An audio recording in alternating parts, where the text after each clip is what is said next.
Bry's Comics.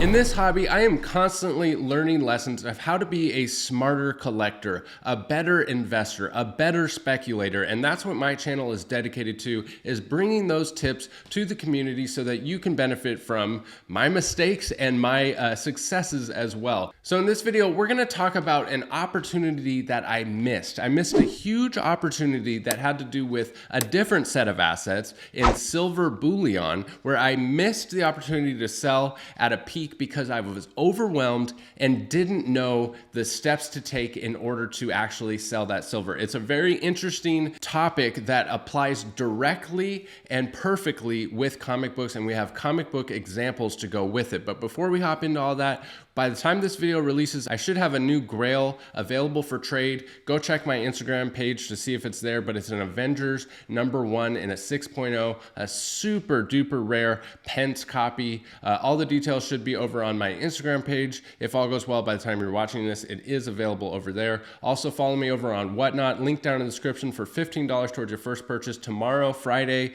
10 a.m. Pacific time on Whatnot, we're doing $1 starts on a whole bunch of slabs with a bunch of bangers, including I think at least a few Silver Age, some bronze, and some modern keys, some new stuff that just came in. So I hope to connect with you over there. Also, it's time to draw the winner for the YouTube and newsletter giveaways for this channel. So in the next video, I will post what the new giveaways are and who the winners are for the month of August. But every month we have a new set of slab giveaways for the YouTube channel and the newsletter at brycecomics.com. So subscribe to the channel, comment on this video, and like this video to be entered to win over here, and sign up for the newsletter at brycecomics.com to be entered to win over there. So let's hop into the computer and take a look at the price of silver, and I'll explain how this applies to comic books, and there's some super helpful tips just all around of comic book investment and speculation. So this is a graph of the price of silver bullion, and I bought some silver bullion back around this time. I paid about $15 an ounce for it, and this was something I just thought, you know, this would be a good investment to have.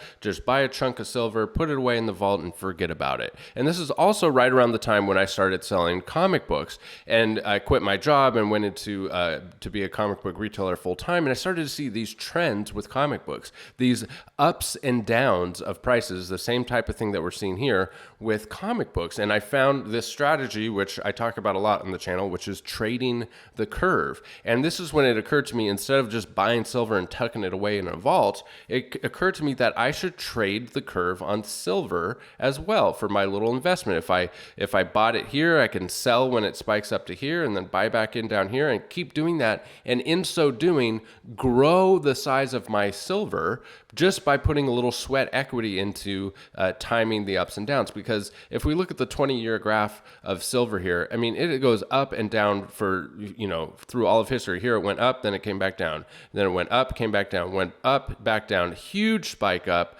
crashed down, another little spike, crashed down, ups and downs, ups and downs, ups and downs, all throughout history. And it will continue throughout history. The price of silver will go up and down.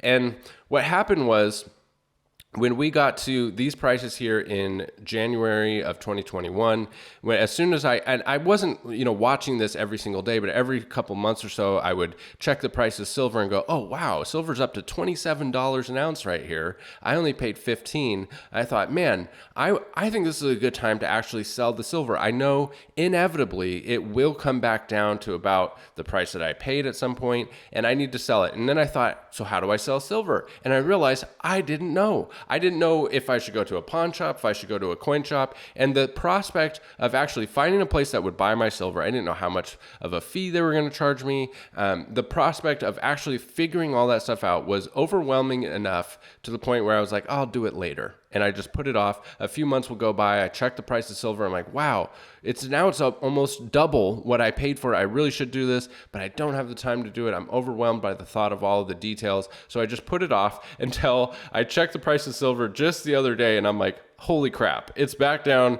to almost the price that I paid for it. I missed my window to trade the curve on this one. At this point, if I were to sell at $18, when you factor in the fees and stuff to sell silver, I'm sure I would just break even. I have no interest in breaking even, so I got to wait until the next tick up, which could be years. Who knows how long it's going to be. So I missed the boat, and that was the inspiration for this video. Is I thought this applies directly to comic books. So to take an example for comic books, let's look at Alias #1. This is the first appearance of Jessica Jones. This is a great example because Jessica Jones, came in the Netflix show, and then, we saw spikes in value because of that. And now the second life of this book, because comic books almost always have multiple lives.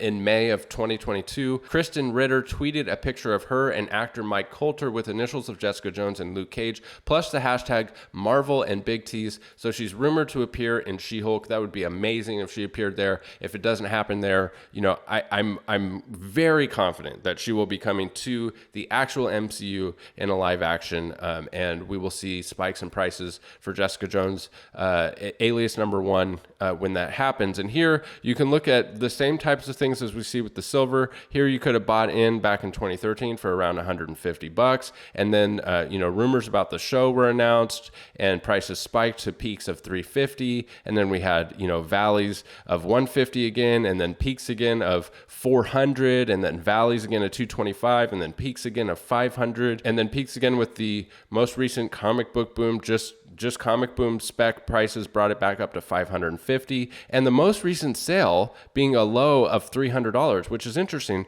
because I actually think $300 is a fantastic buy-in for this book with the spec so close. I mean, it could be as soon as She-Hulk. It could be as soon as the next episode that's released, we could see Jessica Jones, or it could be years.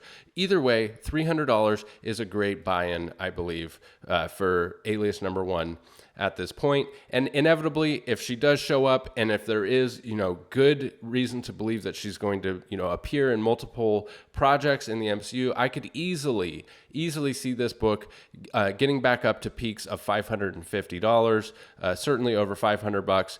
And then inevitably, after that hype dies down, it's going to come back down to around prices of $300 or $400. So multiple lives, multiple opportunities, and this is a perfect example of trading the curve like that. So there's some very important things to discuss regarding this concept of trading the curve, because personally, I am a collector as well. I love comic books. That's what got me into this hobby. That's what got me into this as a living.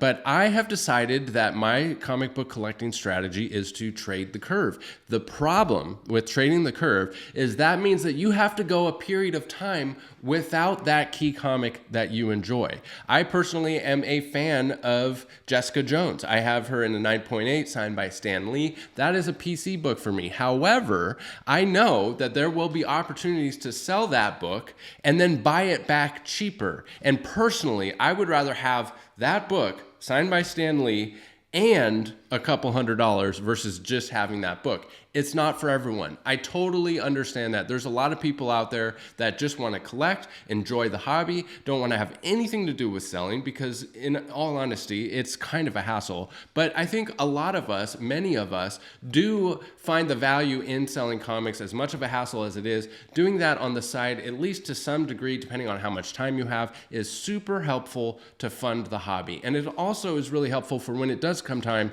to sell your books, because almost everyone at some point in time is going to have to sell some comic books. And so it becomes helpful if you just have those wheels greased so you know how to do it. And you're not like me, like I was with the silver, where I was just overwhelmed, didn't do it, but I wanted to do it. I had intentions to sell the silver when it went to a high price. I wanted to sell it, but I was so overwhelmed that I didn't actually do it. And I know there are a lot of people out there that are in that same situation with comic books. I know there's a lot of people out there that would like to sell their key issue comics when the prices spike, but they're just like me and they're overwhelmed. They didn't have all the channel set up. And so that's what this video is about. It's about encouraging you to grease those wheels, to get those accounts and things set up in place so when the time does come, you're ready to go. And what that means is, first and foremost, I think you should start an Instagram account. Instagram is a fantastic community in the hobby to buy and sell and trade books with the community. And just starting an Instagram account and just being social with other people, highly rewarding, and it helps with the liquidity of your assets in your comic books. Second, start an eBay account. And you don't have to do eBay. There's a bunch of other apps like Shortbox and I think sellmyslabs.com. I'm not familiar with any of them actually except for eBay, but there are options out there. And the idea is to just start those accounts and list 1 or 2 books here and there. You know, you don't have to spend a whole bunch of time. Just get the wheels greased so that it's ready to go when the time does come. One of the big factors is going to be shipping the comic. So you need to, know what kind of shipping materials you're going to need in order to do it, how to print the label, how to pack and ship the stuff. So just having those wheels greased and just selling 1 or 2 books a week or every 2 weeks so that you can start building that rapport, building that feedback on eBay and these other platforms. So when you have a bigger book, it's easier to move and you can do it yourself. Or the other option, and this is totally acceptable too. In fact, I am just a little bit jealous of this option, is just collect what you love, forget about selling, just keep collecting, enjoying the hobby and doing that. When it comes time to sell, deal with it then, get rid of it in one fell swoop by contacting a dealer, buy it all, which, by the way, Bryce Comics is always buying. Link in the description for all my contact info. I pride myself in offering great rates to the community when it does come time to sell your collection. And there is actually a lot of value to doing it that way because you get the value of the peace of mind of never have to worrying about how to ship and sell a book and getting it returned because you got damage in the mail. There's peace of mind knowing that you don't have to worry about selling. You're just going to collect what you love and deal with it all at the end. And so it depends on what your priorities are. And I just think that most people would benefit from some kind of side hustle with the comics. But again, it's not for everyone. So that's it for this video. Let me know in the comments, what do you think of this strategy? Where do you fall on this spectrum? Are you a collect what you love and never sell type of person, or do you have a side hustle? And how is that side hustle going for you? What other types of videos would you like to see regarding the buying and selling of comic books? Let me know down in the description. Don't forget to subscribe to the channel, comment on this video, and like this video for your chance to win slabs. I will decide which slabs are going to be for the giveaway this month, and sign up for the newsletter at brycecomics.com to be entered to win a separate giveaway. That's also where you get first access to new inventory that's constantly coming in. Follow me on Instagram. Currently, Avengers 1 posted for trade, and hopefully, if all goes well, within the next couple weeks or a month, some other big grails will be making their way over to my Instagram page for trade. Follow me on Whatnot. Link in the description for $15 towards your first purchase. We're having a ton of fun over there. It's a great place just to socialize. I love getting to communicate with you guys and go back and forth and chat. It's a lot more fun format for actually connecting with people. I appreciate you for sticking with me to the end of the video, and we'll catch you in the next one. Bye. Bryce Comics.